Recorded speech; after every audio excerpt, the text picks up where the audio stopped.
Let's use the power of our imagination to create a dream together, knowing that it's a dream.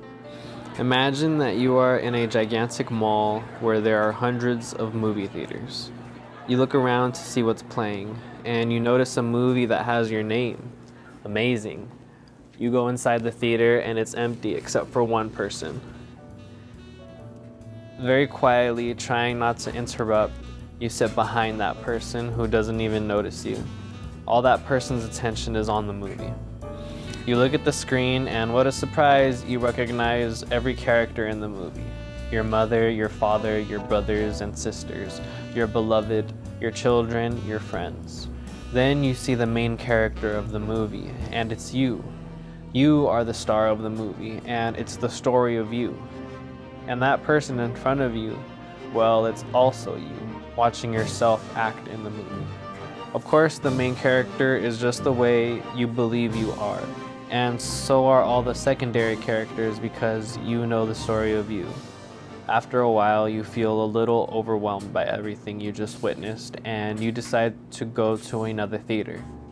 In this theater, there is also just one person watching a movie, and she doesn't even notice when you sit beside her. You start watching the movie, and you recognize all the characters, but now you're just a secondary character. This is the story of your mother's life, and she is the one who was watching the movie with all her attention. Then you realize that your mother is not the same person who was in your movie. The way she projects herself is completely different in her movie. It's the way your mother wants everyone to perceive her. You know that it's not authentic, she's just acting. But then you begin to realize that it's the way she perceives herself, and it's kind of a shock. Then you notice that the character who has your face is not the same person who was in your movie. You say to yourself, this isn't me. But now you can see how your mother perceives you, what she believes about you, and it's far from what you believe about yourself. Then you see the character of your father, the way your mother perceives him, and it's not at all the way you perceive him. It's completely distorted, and so is her perception of all the other characters. You see the way your mother perceives your beloved, and you even get a little upset with your mom. How dare she? You stand up and get out of there. You go to the next theater, and it's the story of your beloved. Now you can see the way your beloved perceives you, and the character is completely different from the one who was in your movie, and the one who was in your mother's movie. You can see the way your beloved perceives your children, your family, your friends. You can see the way your beloved wants to project him or herself, and it's not the way you perceive your beloved at all. Then you decide to leave that movie and go to your children's movie. The way you see your children see you, the way they see grandma, grandpa, and you can hardly believe it. Then you watch the movies of your brothers and sisters, of your friends, and you find out that everybody is distorting all the characters in their movie. After seeing all these movies, you decide to return to the first theater to see your own movie once again. You look at yourself acting in your movie, but you no longer believe anything you're watching. You no longer believe your own story because you can see that it's just a story. Now you know that all the acting you did your whole life was really for nothing because nobody perceives you the way you want to be perceived. You can see that all the drama that happens in your movie isn't really noticed by anybody around you. It's obvious that everybody's attention is focused on their own movie. They don't even notice when you're sitting right beside them in their theater. The actors have all their attention on their story, and that is the only reality they live in. Their attention is so hooked by their own creation that they don't even notice their own presence, the one who is observing their movie. In that moment, everything changes for you. Nothing is the same anymore, because now you see what's really happening. People live in their own world, in their own movie, in their own story.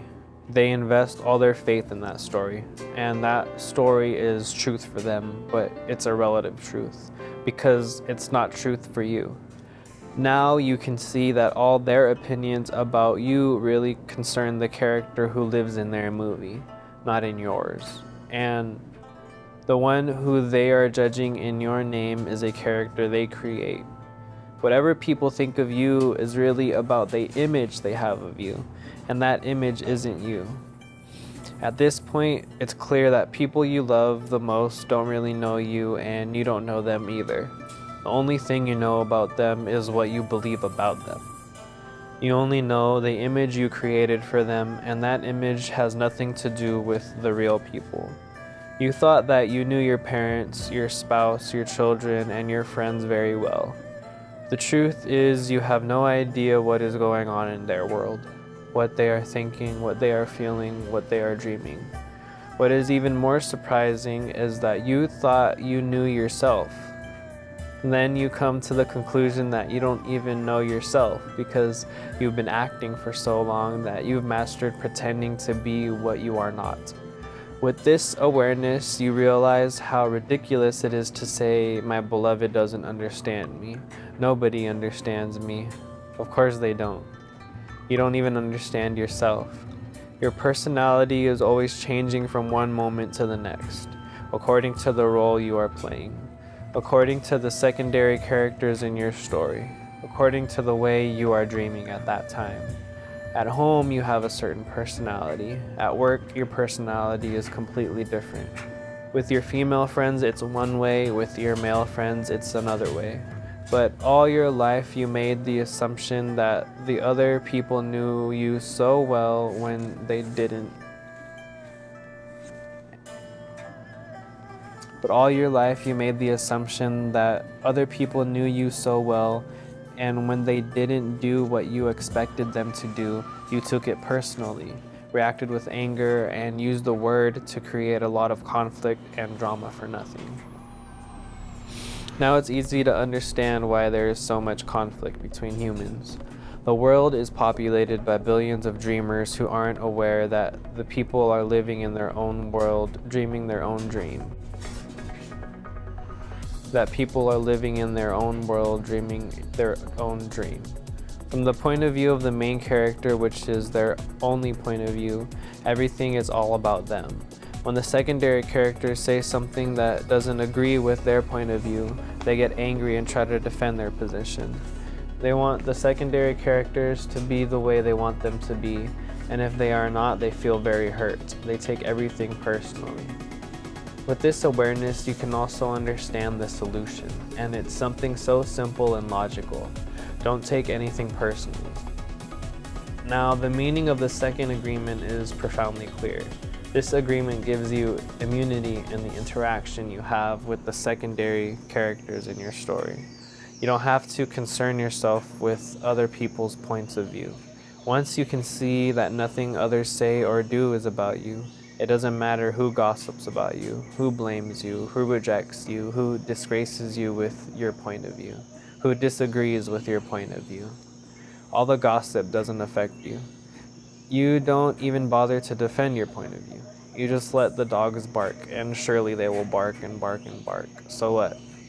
Whatever people say doesn't affect you because you are immune to their opinions and their emotional poison. You are immune from the predators, the ones who use gossip to hurt other people, the ones who want to use other people to hurt themselves. Don't take anything personally is a beautiful tool of interaction with your own kind, human to human, and it's a big ticket to personal freedom because you no longer have to rule your life according to other people's opinions. This really frees you. You can do whatever you want to do, knowing that whatever you do has nothing to do with anyone but you. The only person who needs to be concerned about the story of you is you. This awareness changes everything. Remember, awareness of the truth is the first step to self-mastery, and that is what you're doing right now. You're being reminded of the truth. Now that you understand this truth, now that you are aware, how can you take anything personally anymore?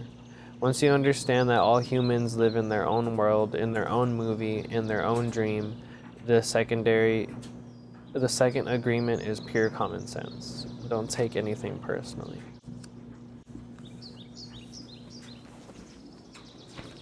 If you sub, I'll show you the way.